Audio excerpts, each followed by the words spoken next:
देखिए बच्चों, जो हिंदी की मैंने सीरीज आपके लिए चलाई है, सिर्फ वो पढ़ो जो पेपर में आता है।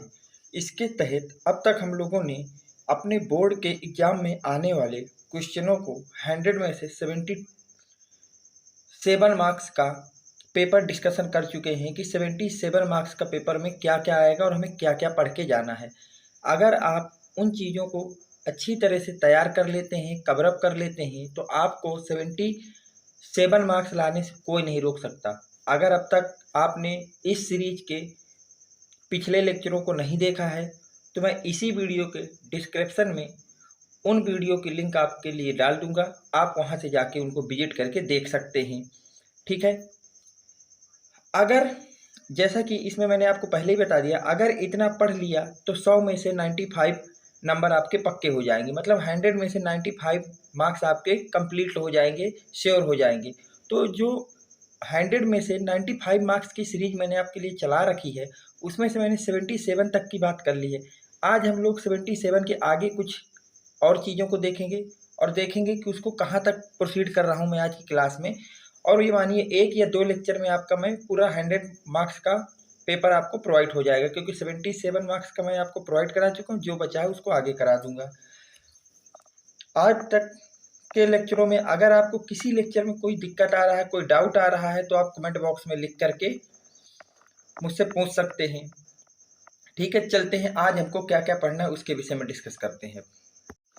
देखिए, आज जो मुझको डिस्कशन करना है वो मैं आज आपको 15 मार्क्स का डिस्कशन करूंगा कि अगर आपने जो मैं आज के वीडियो में पढ़ाने जा रहा हूं, अगर आपने इतना कुछ पढ़ लिया तो यहाँ से 15 मार्क्स आपके, और यहाँ से 15 मार्क्स का पेपर आना ही आना है, 100% श्योर है।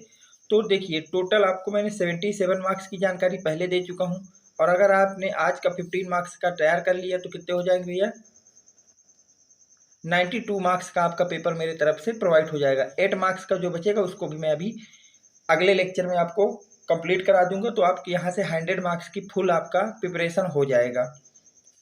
तो देखिए, आज हमको 15 मार्क्स को श्योर करने के लिए, ये 15 मार्क्स की गारंटी हो जाए कि मेरे बोर्ड के पेपर में 15 नंबर कैसे आएंगे, उसके लिए आपको देखो, शब्द युग्म जो कि आपके पेपर में 2 नंबर का आएगा उसको मैं पढ़ाऊंगा कि उसमें क्या क्या पढ़ना है। वाक्यों को शुद्ध अर्थ, ये 2 नंबर का आएगा, मैं बता दूंगा कौन कौन से इंपॉर्टेंट है, उन्हीं को पढ़ के केवल जाना है। संधि विच्छेद 3 नंबर का आएगा, मैं आपको बताऊंगा इंपॉर्टेंट कौन कौन सी संधि विच्छेद केवल अब आपको पढ़नी है एक दिन में। विभक्ति और वचन 2 नंबर का आएगा। अनेक शब्दों के लिए एक शब्द 2 नंबर का आएगा। मुहावरे एवं लोकोक्तियां 2 नंबर की आएगी। एक शब्द के 2 अर्थ लिखना 2 नंबर का आएगा। तो ये आपका टोटल 7 क्वेश्चन यहाँ से आएंगे, जो कि कुछ 2 मार्क्स के होंगे और कुछ आपके पास 3 मार्क्स के क्वेश्चन होंगे। ठीक है। अगर आपको मैं अब इसमें से क्या है कि अगर आप इसको क्वेश्चन बैंक खोलो या बुक खोलो, तो इसमें बहुत से 100 150 इनके एग्जाम्पल दिए हैं, उनको रटते रहिए रटते रहिए रटते रहिए, अब उनमें से कोई एक फंसेगा। तो अब आपको 150 100 पढ़ने का टाइम बचा नहीं है। तो अब आपको क्या करना है, मैं उन सब का निचोड़ निकाल लिया हूँ आपके लिए, जो बिल्कुल वेरी वेरी मोस्ट इम्पॉर्टेंट है। मतलब अगर आपने 10 या 2 जितने भी मैंने शब्द युग दिए उनको तैयार कर गए, तो आपका शब्द युग फंस जाएगा। जो वाक्य शुद्ध मैंने दिए उतना पढ़ के गए तो कोई ना कोई वाक्य शुद्ध करने को वहाँ फंस जाएगा। संधि विच्छेद जो मैं करा रहा हूँ, अगर इतना पढ़ के गए कोई ना कोई संधि विच्छेद वहाँ फंस जाएगी। मतलब जो अब मैं आपको कंटेंट देने जा रहा हूँ, अगर आपने इसको तैयार कर लिया तो आपके 15 मार्क्स जो हैं बोर्ड के पेपर में आने से कोई नहीं रोक सकता। तो अब हम चलते हैं, पहली बात करते हैं शब्द युग्म की। किसकी बात करते हैं भैया? शब्द युग्म की हम लोग बात करते हैं पहली, कि शब्द युग्म क्या होता है और उसमें आपको क्या क्या पढ़ना है। तो जैसा कि मैंने आपको बताया कि जो शब्द युग्म है वो आपके पेपर में 2 आएगा, 2 मार्क्स का आएगा। अब देखिए क्वेश्चन कैसा होगा, इस तरह से आपके क्वेश्चन में लिखा होगा कि निम्नलिखित शब्द युग्मों का सही अर्थ या चयन करके लिखिए। शब्द युग्म दिए होंगे, उनका सही अर्थ का चयन करके आपको लिखना होगा। जैसे अविराम और अभिराम दिया है, तो अब इनके 4 ऑप्शन दिए होंगे, जो करेक्ट हो उसको लिख देना।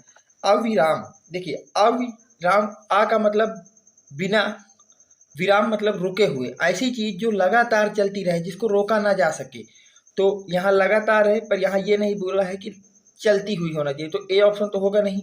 बिना रोक के या लगातार, हाँ बिल्कुल सही है। बिना रोक के, जो चीज़ बिना रोक के चलती है वो अविराम होती है। अनवरत अलग चीज़ है, सुंदरता का अविराम से कोई मतलब नहीं है।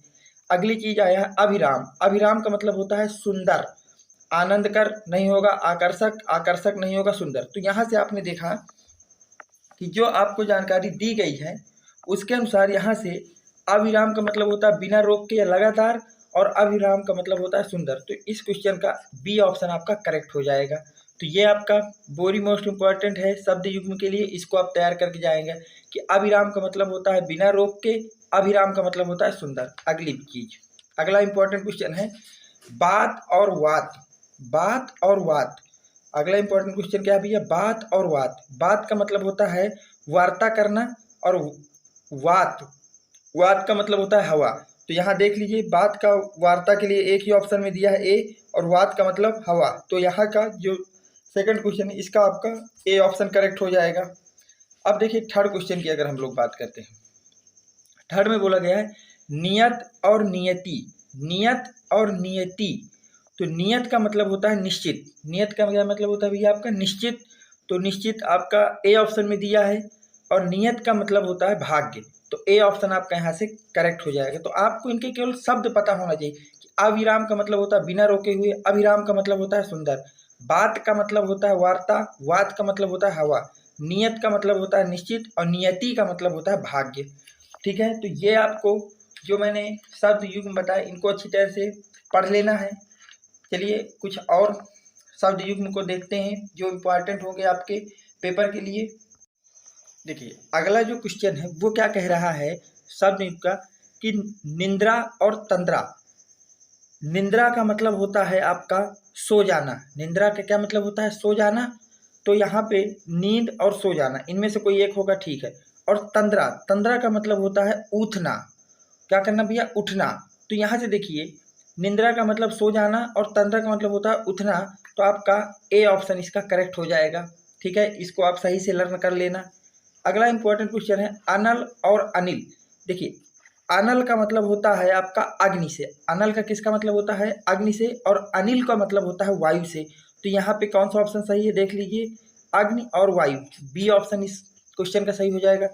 अगला क्वेश्चन की अगर हम लोग बात करें तो अगला क्वेश्चन आपको दिया गया है पुरुष और परस। पुरुष का मतलब होता है आदमी, पुरुष का क्या मतलब होता है भैया, आदमी, और परस का मतलब होता है कछोर। तो आदमी और कछोर वाला युग्म देख लीजिए कौन सा है, डी ऑप्शन। तो इसका आपका डी ऑप्शन करेक्ट हो जाएगा।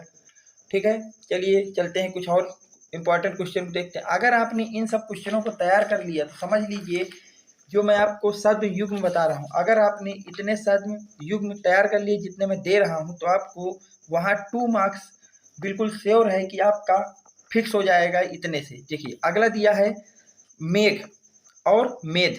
मेघ और मेध ये मैं आपके लिए छोड़ रहा हूँ, इसको आपको करके लाना है। इसका जो भी करेक्ट आंसर हो वो उम्मीद करता हूँ कि आप कमेंट बॉक्स में जरूर लिखें कि मेघ और मेध में करेक्ट आंसर कौन सा होगा, इन चार में से इसका शब्द युग्म कौन सा सही होगा। चलते हैं अगले क्वेश्चन की तरफ।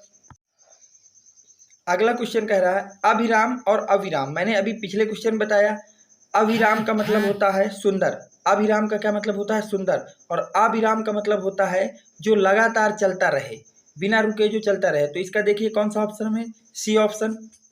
ये देखिए कितना इंपॉर्टेंट क्वेश्चन है, आपसे 2 बार मैंने खुद लिखा है, क्योंकि ये क्या हुआ है कि मैंने जब सेट आपके 2019 का खोला था तो उसमें भी ये पूछा गया, 2020 का जब खोला तो इसमें भी ये पूछा गया। तो इसको तो बिल्कुल याद कर लेना, वेरी वेरी मोस्ट इंपॉर्टेंट में डाल लीजिए।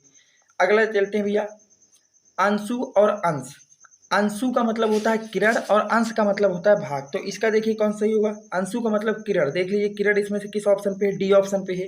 और अंश का मतलब होता है भाग्य, देख लीजिए भाग किस ऑप्शन में है, डी में। तो इस ऑप्शन का आपका डी हो जाएगा। तो अगर आपने इन 9 सर्व युग्मों को आपने अच्छी तरह से कंसेस्ट कर लिया और तैयार कर लिया तो आपके 2 मार्क्स हिंदी में और ऐड कर लीजिए अपने लिए। 77 से आप कहाँ पहुँच गए, 79 में पहुँच गए। अगला क्वेश्चन देखिए, अब हमको क्या देखना है, सर्व युग्म में इतना ही आपको पढ़ के जाना है।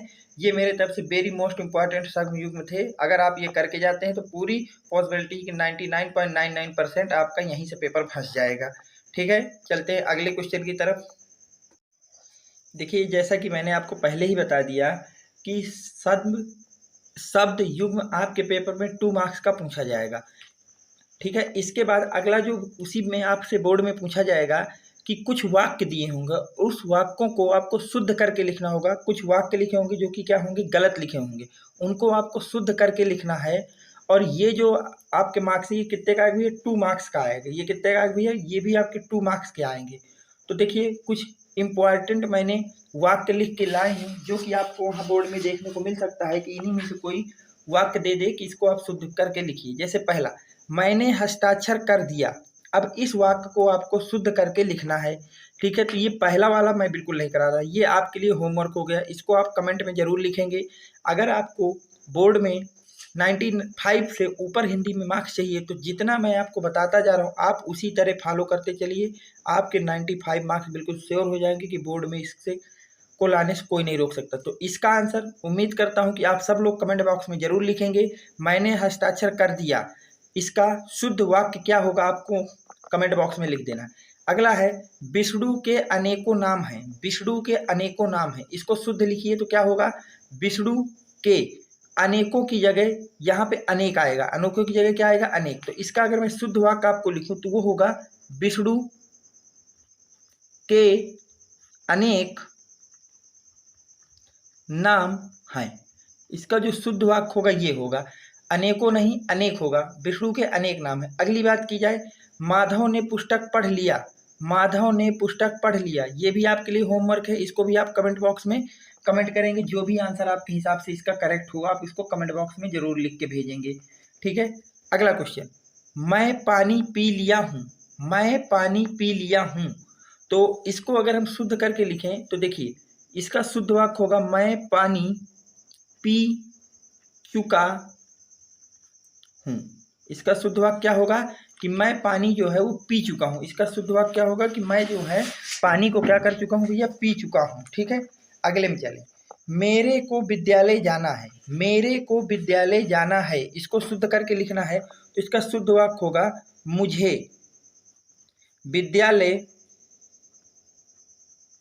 जाना है। इसका शुद्ध वाक्य क्या होगा कि मुझे विद्यालय जाना है, इसका शुद्ध वाक्य होगा। अगला दिया है, आपके एक एक शब्द तुले हुए हैं। आपके एक एक शब्द तुले हुए हैं, तो इसका सही अर्थ क्या होगा, इसका सही अर्थ होगा, आपके एक एक, ना लिख के यहाँ पे लिखेंगे आपके प्रत्येक लिख दें, प्रत्येक अच्छा वर्ड है, आपके प्रत्येक शब्द नपा तुला था। नपा तुला था, तो ये आपका इसका शुद्ध वाक्य हो गया, आपके एक एक शब्द तुले हुए थे। तो इसको करेक्ट वर्ड में लिखेंगे तो क्या लिखेंगे भैया, आपके प्रत्येक शब्द नपा तुला था। आपका प्रत्येक शब्द नपा तुला था। इसके बाद लास्ट आपके लिए जो वाक्य सेंटेंस करेक्शन में आएगा, आपके वाक्य को शुद्ध करने में आएगा, वो मेरी तरफ से वेरी मोस्ट इंपॉर्टेंट है, दादी का प्राण निकल गया। दादी का प्राण निकल गया, तो इसका सही वाक्य क्या होगा, दादी के प्राण निकल गए। ये इसका शुद्ध वाक्य होगा कि दादी के प्राण निकल गए। तो अगर आपने इन शब्द युक्त सही वाक्यों को शुद्ध करके जो लिखने का सवाल आएगा उसमें से आपने इन 7 क्वेश्चनों को सही से वहां कर दिया तो समझ लीजिए कि कोई ना कोई वाक्य वहां पे आपको फंस जाएगा इन 7 में से, पूरी की पूरी पॉसिबिलिटी। तो अगर आप इतना और तैयार कर लेते हैं तो 4 मार्क्स 2 मार्क्स और अपने में जोड़ दीजिए, तो 77 79 और 81, मतलब आपके 81 मार्क्स का पेपर हिंदी का आपका मेरे तरफ से अब तक कंप्लीट हो चुका है। चलते हैं अगली चीज हमको क्या देखनी है।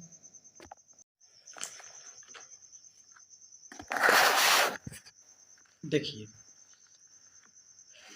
देखिए, अब आपको मैंने बताया कि सबसे पहले मैंने बताया कि शब्द युग्म वाला क्वेश्चन आपको क्या क्या पढ़ना है, उसमें से कौन कौन से शब्द युग्म आपको इम्पोर्टेंट करके अच्छी तरह से याद करके जाना है। फिर अगला मैंने आपको बताया कि वाक्य करेक्शन में कौन कौन से वाक्य हैं जिनको आपको विशेष करके याद करके जाना है। अगला आपको देखना है संधि विच्छेद। क्या देखना भैया, संधि विच्छेद, जो कि आपके बोर्ड में 3 मार्क्स का आएगा। कितने का भैया, 3 मार्क्स का आएगा। तो अगर अब हम लोग बात करते हैं संधि विच्छेद की, तो कुछ इंपॉर्टेंट संधि विच्छेद मैं आपके लिए लिख के लाया हूँ जो आपको अच्छी तरह से कंसिस्ट करके बोर्ड में ही जाना है। तथापि का संधि विच्छेद होगा। तथापि का संधि विच्छेद क्या होगा? तथ प्लस पी, तथा प्लस अपि, ता प्लस थापि, तथ प्लस अपि। तो हमको पता है तथापि का जो संधि विच्छेद होगा वो होगा तथ प्लस अपि। क्या होगा भैया? तथ प्लस अपि, तथ प्लस अपि होगा। अगला हमारे पास इंपॉर्टेंट जो आपके संधि विच्छेद याद करके जाना, वो नायका। नायका का संधि विच्छेद, नायका का संधि विच्छेद क्या होगा? ना प्लस यकः, नाय प्लस कः, ने प्लस अकः, नय प्लस अकः। तो इसका आपका संधि विच्छेद होगा नाय प्लस कः, नाय प्लस कः। तो नायक का संधि विच्छेद हो गया, बी ऑप्शन करेक्ट होगा इसका। अगला आपको दिया गया है स्वागतम का संधि विच्छेद क्या होगा, कि जो स्वागतम वर्ड है इसका संधि विच्छेद लिखना है। स्व प्लस गतम होगा, सु प्लस आगतम होगा, सो प्लस आगतम होगा, या स्वाग प्लस तम होगा। तो स्वागतम का जो संधि विच्छेद है वो आपके पास होगा, स्वागतम का जो संधि विच्छेद है वो आपके पास क्या हो जाएगा भैया? स्वागतम का संधि विच्छेद आपके पास हो जाएगा, स्व नहीं होगा, सुआगतम। क्या हो जाएगा भैया? सुआगतम। सॉरी, थोड़ा ये बी ऑप्शन का आप अपना आंसर करेक्ट कर लेना, बी नहीं होगा, सॉरी मैं गलत लिख गया हूँ। इसका आपका डी होगा, नय प्लस अकाह, नय प्लस अकाह होगा। क्या होगा भैया? नय प्लस अकाह। और पहले वाले का भी आप करेक्ट कर लेना, सॉरी पता नहीं मैं कहाँ दिमाग था। तथापि का संधि विच्छेद आपका होगा तथा प्लस अपि। तथापि का संधि विच्छेद क्या होगा? तथा प्लस अपि। नायक का संधि विच्छेद होगा नय प्लस अकाह। और आपका स्वागतम का संधि विच्छेद होगा सु प्लस आगतम। ठीक है। अगला आपके पास है वधुत्सव का संधि विच्छेद बताइए। वधुत्सव का जो संधि विच्छेद है वो क्या होगा? वधु प्लस उत्सव, वधु प्लस सव, वध उत्सव, या वधव प्लस उत्सव। तो वधुत्सव का जो संधि विच्छेद होगा वो होगा वधु प्लस उत्सव। ए ऑप्शन इसका करेक्ट हो जाएगा। ठीक है। तो ये चार आपके संधि विच्छेद रहे जो इंपॉर्टेंट है मेरी तरफ से। कुछ और संधि विच्छेद हैं जो मैं लिख देता हूँ, उनको भी आप सही से लर्न कर लीजिएगा। अगला संधि विच्छेद है आपका कदापि का संधि विच्छेद है, कि कदापि का संधि विच्छेद क्या होगा? कद प्लस अपि होगा, कत प्लस अपि होगा, कदा प्लस अपि होगा, राम प्लस अयण होगा। तो आपका जो कदापि है उसका संधि विच्छेद होगा कदा प्लस अपि। क्या होगा भैया? कदा प्लस अपि, मतलब इसका सी ऑप्शन करेक्ट होगा। अगला रामायण का संधि विच्छेद करिए। रामा प्लस अयण, राम प्लस आयण, रा प्लस मायण, राम प्लस आयण। तो रामायण का जो संधि विच्छेद होता है वो होता है राम प्लस आयण। तो इसका डी ऑप्शन करेक्ट हो जाएगा। अगला आपको जो तैयार करना है, देवालय का संधि विच्छेद क्या होगा? देव प्लस आलय, देवालय, देव प्लस लय, देव प्लस वालय, देवा प्लस आलय। तो जो देवालय है उसका संधि विच्छेद आपका होगा देव प्लस आलय। क्या होगा भैया? देव प्लस आलय, मतलब ए ऑप्शन इसका करेक्ट होगा। ठीक है। अगले में देखते हैं। अगला आपसे कह रहा है विद्यालय शब्द का संधि विच्छेद करिए। विद्या प्लस लय, विद्या प्लस आलय, विद्यालय, या विद्या प्लस यालय। तो विद्यालय का जो संधि विच्छेद है वो आपके पास होगा विद्या प्लस आलय। विद्यालय का क्या होगा संधि विच्छेद? विद्या प्लस आलय होगा। बी ऑप्शन इसका करेक्ट होगा। तो अगर आपने इन 8 संधि विच्छेदों को अच्छी तरह से कंप्लीट करके जाते हैं तो आपके यूपी बोर्ड में 3 मार्क्स का जो संधि विच्छेद आएगा उसको करने में कोई भी दिक्कत नहीं होगी। ये 8 आपके वेरी मोस्ट इंपॉर्टेंट संधि विच्छेद है जो आपको बोर्ड के पेपर देने जाने से पहले 100% कंसिस्ट करके ही जाना है। ठीक है। चलते हैं अगले क्वेश्चन की तरफ। देखिए, उसके बाद जो आपका अगला क्वेश्चन पूछा जाएगा वो आपसे आएगा विभक्ति और वचन के अनुसार सही क्रम में चयन करना होगा ऑप्शन का। कोई आपको एक शब्द देगा और पूछेगा उसकी विभक्ति और वचन क्या होगा, ये आपसे पूछेगा। तो इस वाले पार्ट में जो इम्पोर्टेंट मेरे तरफ से आपके कुछ वर्ड्स हैं जिनको आपको 100% सेव करके ही जाना है अगर आप बोर्ड का पेपर देने जा रहे हैं, तो इसको आपको छोड़ के नहीं जाना है ताकि आपके अच्छे से अच्छे मार्क्स आ सकें। तो जैसे उनमें से पहला क्वेश्चन है सरिताम। तो सरिताम की विभक्ति और वचन आपसे पूछा गया है। तो सरिताम की विभक्ति सबको पता है होती है षष्ठी। षष्ठी विभक्ति क्या होता है, और ये जो सरिताम वर्ड है वो कैसा है? बहुवचन है। ठीक है। षष्ठी विभक्ति और बहुवचन है, तो इसका बी ऑप्शन आपका करेक्ट हो जाएगा। अगले क्वेश्चन की बात करें तो बोला गया है सर्वस्मिम, सर्विस्म में विभक्ति और वचन। द्वितीय विभक्ति एक वचन, प्रथम विभक्ति बहुवचन, सप्तमी विभक्ति एक वचन, पंचमी विभक्ति द्विवचन। तो सर्विसम, सर्वेशम जो आपकी शब्द है ये सप्तमी विभक्ति और एक वचन का है, तो इसका भी आपका सी आपका करेक्ट हो जाएगा। इसका कौन सा करेक्ट हो जाएगा भैया? सी ऑप्शन करेक्ट हो जाएगा। ठीक है, चलिए देखते हैं अगला क्वेश्चन। देखिए अगला क्वेश्चन दिया गया है, आत्मानी में विभक्ति और वचन बताना है। सप्तमी विभक्ति एक वचन, षष्ठी विभक्ति द्विवचन, पंचमी विभक्ति बहुवचन, प्रथमा विभक्ति द्विवचन। तो आत्मानी होता है उसकी विभक्ति क्या होती है? सप्तमी विभक्ति एक वचन का होता है, तो इसका आपका ए ऑप्शन करेक्ट हो जाएगा। अगले क्वेश्चन की बात करें तो उसमें दिया गया है, नमानी, नामानी में विभक्ति और वचन बताना है। प्रथमा विभक्ति एक वचन, सप्तमी विभक्ति एक वचन, पंचमी विभक्ति एक वचन, तृतीया विभक्ति एक वचन। तो जो नमामि होता है वो सप्तमी विभक्ति एक वचन का होता है। तो आपको विभक्ति और वचन के लिए इसका बी ऑप्शन करेक्ट हो जाएगा। इन चार मोस्ट इंपॉर्टेंट वर्ड्स को तैयार करके जाना है कि इनकी विभक्ति क्या होगी और इनका वचन क्या होगा। इनमें से आपको यहाँ से भी एक क्वेश्चन आपको श्योरली मिल जाएगा। चलते हैं नेक्स्ट टाइप के क्वेश्चन की तरफ। देखिए अब आपका जो अगला क्वेश्चन आपसे पूछा जाएगा वो पूछा जाएगा कि अनेक एक वाक्यांश दिया होगा और उस पूरे वाक्यांश को एक वर्ड में आपको बताना होगा कि इसका जो है कौन सा शब्द होगा। पूरे वाक्य को एक शब्द में डिफाइन करना होगा। तो कुछ इंपॉर्टेंट वाक्य मैंने लिखे हैं जो आपको लर्न करने हैं।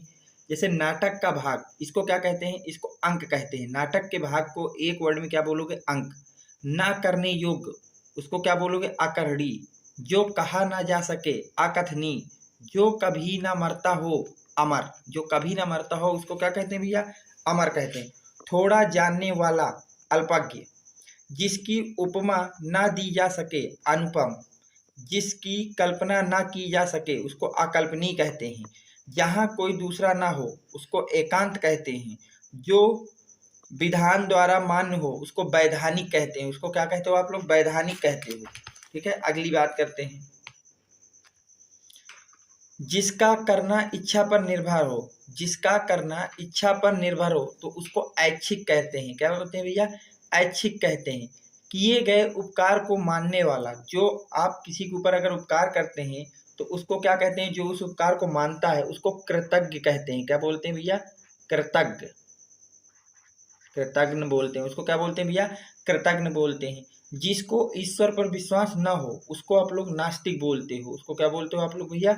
उसको आप सब लोग नास्तिक बोलते हो। जिसको ईश्वर पर विश्वास न हो उसको क्या बोलते हो? नास्तिक बोलते हो। वह पुरुष जिसकी पत्नी मर गई हो, वह पुरुष जिसकी पत्नी मर गई हो उसको आप लोग क्या बोलते हैं?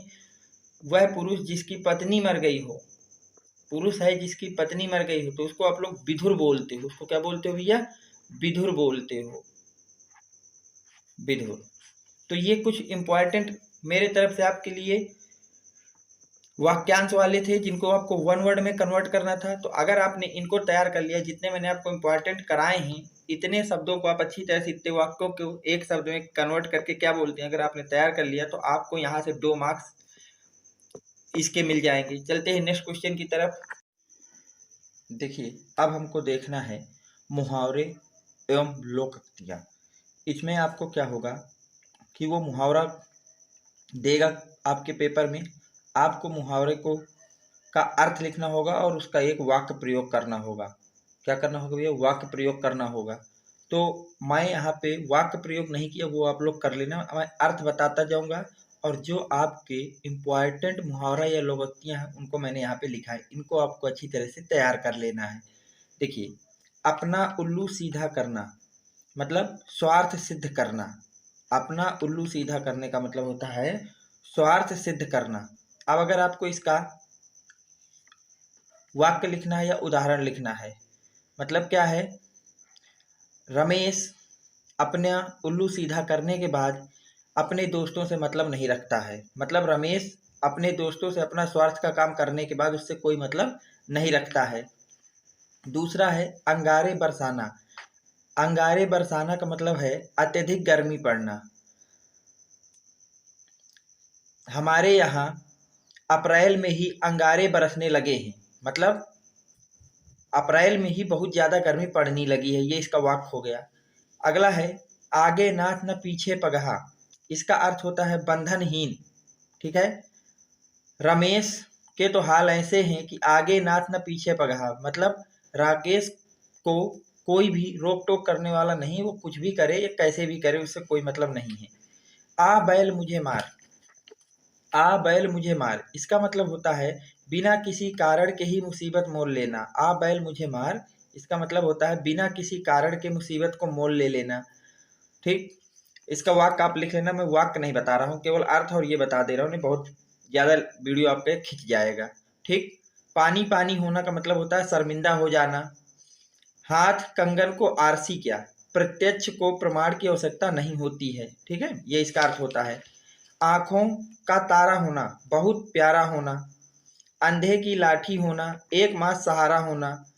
अक लगाना, गले मिलना। ठीक है, आंखों के अंधे नाम नयन सुख, इसका मतलब होता है गुड़ न होने पर भी गुड़ी होने का दिखावा करना। आगे कुआं और पीछे खाई, हर तरफ हानि की आशंका। ठीक है, अगला आपका मुहावरा है घर का भेदी लंका डाय, आपस की फूट से हानि होती है। ठीक है भैया, अगला है आपका घोड़े को लात आदमी को बात, इसका अर्थ होता है घोड़े के लिए लात और सच्चे आदमी के लिए बात का आघात असहनीय होता है। ठीक, अगला मुहावरा है 4 दिन की चांदनी फिर अंधेरी रात, इसका अर्थ होता है सीमित समय के लिए आया अच्छा समय। ठीक, अगला आपको याद रखना है 3 13 करना, मतलब बिखर जाना। 3 5 करना, चालाकी की बातें करना। तोते के समान रखना, बिना समझे याद करना। थोथा चना बाजे घना, ऐसा व्यक्ति जो गुणहीन होने पर भी गुणों का दिखावा करता है। दांत खट्टे होना, पूर्ण रूप से परास्त करना। ठीक है, अगला कह रहा है दांतों तले उंगली दबाना, इसका मतलब होता है हैरान हो जाना। दाल न गलना, सफल न होना। दाल में काला होना, किसी बात पर संदेह होना। दूध का दूध, पानी का पानी होना, सच्चा न्याय करना। नदी नाव संयोग संयोग से मिलना। देवता कूच कर जाना, अत्यंत भयभीत हो जाना। नहले पे दहला चलाना, करारा जवाब देना। नाक कटने से बचना, बदनाम होने से बचना। नाक कटने से बचने का मतलब होता है बदनाम होने से बचना। नाक कटना, बदनाम होना। नाक का बाल, बहुत प्रिय होना। नाक नीची करना, बदनाम करना। नाक में दम करना, परेशान करना। नाक रगड़ना, विनती करना। नाको चने चबाना, बहुत परेशान करना। हाथ कंगन को आरसी गया, जो चीज़ प्रत्यक्ष देखी जा सकती है उसके लिए प्रमाण की जरूरत नहीं होती है। पापड़ बेलना, भारी मुसीबतों को झेलना। सावन हरे न भादों सूखे, हमेशा ही एक समान स्थिति में रहना। ठीक है, ये मैंने आपको कुछ इंपॉर्टेंट मुहावरे या लोकोक्तियाँ बताई है, जिनके अर्थ भी बता दिए। वाक्य प्रयोग आप कर लोगे, क्योंकि आप कोई छोटी क्लासों में तो हो नहीं 7 8 9 10 में कि मैं आपको वाक्य प्रयोग भी बताऊं। आप 12th स्टैंडर्ड के स्टूडेंट हो और आप इस एग्जाम के बाद ग्रेजुएट में जाओगे, इसका मतलब आप अब वाक्य लिखना तो आपको आना ही चाहिए ना। अगर नहीं आता तो आप अब देख लीजिएगा, वाक्य आपको स्वयं ही लिखने पड़ेंगे। तो इनका अर्थ मैंने बता दिया है। इतने आपको मुहावरे और लोकोक्तियाँ भी आपको अच्छी तरह से कंसिस्ट करके जाना। इन्हीं में से आपका 2 नंबर की जो लोकोक्तियाँ या मुहावरा आएगा वहाँ पे मिल जाएगा। ठीक है, चलते हैं आगे अगले क्वेश्चन के लिए। देखिए, इसके बाद इन्हीं क्वेश्चन में से जो आपका लास्ट क्वेश्चन पूछा जाएगा वो ये पूछा जाएगा कि एक शब्द दिया होगा, उसके अर्थ लिखना है, 2 या 2 से अधिक अर्थ लिखना होगा। बोर्ड में केवल 2 अर्थ पूछेगा, जैसे ये अर्थ। अर्थ के आपको 2 और अनेक अर्थ बताने कौन कौन से होते हैं। तो अर्थ को हम लोग धन भी बोलते हैं, आकाश भी बोलते हैं, व्याख्या भी बोलते हैं। तो इनमें से कोई 2 आपको लिख देना है। आम, एक फल का नाम है, आम का मतलब दूसरा साधारण भी होता है। पतंग, पतंग जो है सूर्य को भी बोलते हैं, पक्षी को भी बोलते हैं, कीट को भी बोलते हैं, पतंग को भी बोलते हैं। अगला है अंबर, अंबर का मतलब होता है आकाश या वस्त्र। अगला है अली, अली का मतलब होता है सखी या भ्रमर। अगला है कनक, कनक का मतलब होता है सोना, धतूरा, गेहूं का आटा। अगला है काल, काल का मतलब होता है समय, अकाल, मृत्यु। द्विज, द्विज का मतलब होता है ब्राह्मण, पक्षी, चंद्रमा, दाव, दांत।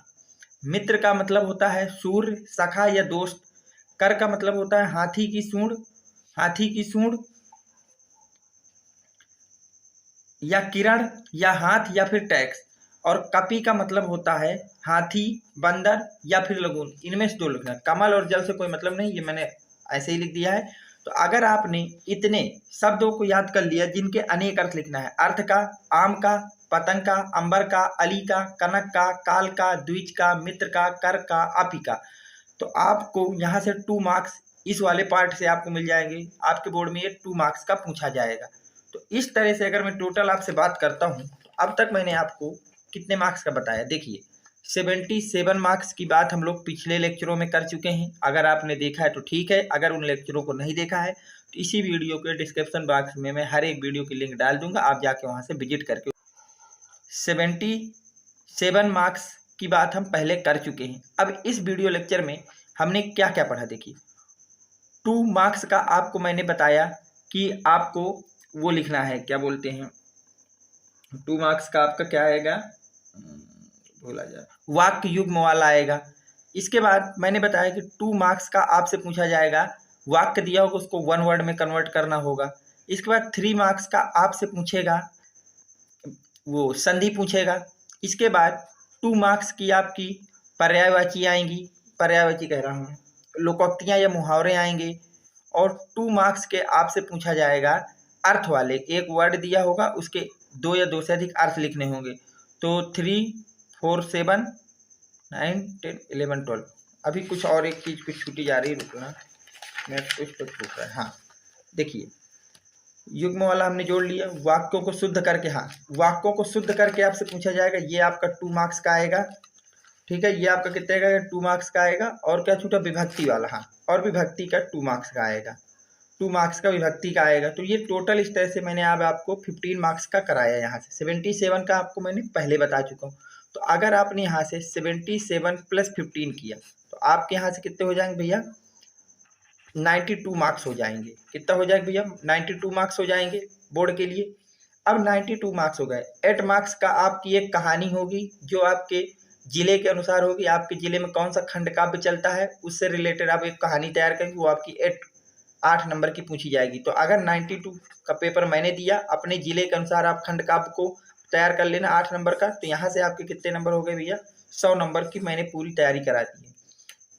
अगर जितना कुछ मैंने आपको प्रोवाइड कराया आप इतना कुछ केवल तैयार करके जाते हैं तो यूपी बोर्ड में आपको 100 में से 100 मार्क्स लाने से कोई नहीं रोक सकता है। बाकी अगर इसमें कुछ छूटा है तो वो मैं अगले वीडियो में कंप्लीट करा दूंगा। और इससे ज़्यादा आपको हिंदी में कुछ भी नहीं पढ़ना अगर आपके पास टाइम नहीं है। अगर टाइम है तो आप इसके आगे क्या क्या कर सकते हैं मैं आपको बता देता हूँ। और अच्छी तैयारी के लिए 2019 और 2020 इन दोनों ईयर्स के पेपर को उठाना। इन दोनों ईयर के पेपर के शुरू के 4 सेट ले लेना। 7 सेट होते हैं अनसॉर्ट में, तो शुरू के 4 सेट पहले वाले 2019 के और शुरू के 4 सेट 2020 के आपको ले लेना है। और इनमें जितने भी आपके बहुविकल्पी क्वेश्चन आए हैं उनको तैयार कर लेना। जितना गद्यांश और पद्यांश जो जो दिए हैं उनको तैयार कर लेना। मुहावरे, लोकोक्तियाँ, ये सब चीज़ें जो जो उसमें दिया है वो सब कुछ उससे तैयार कर लेना।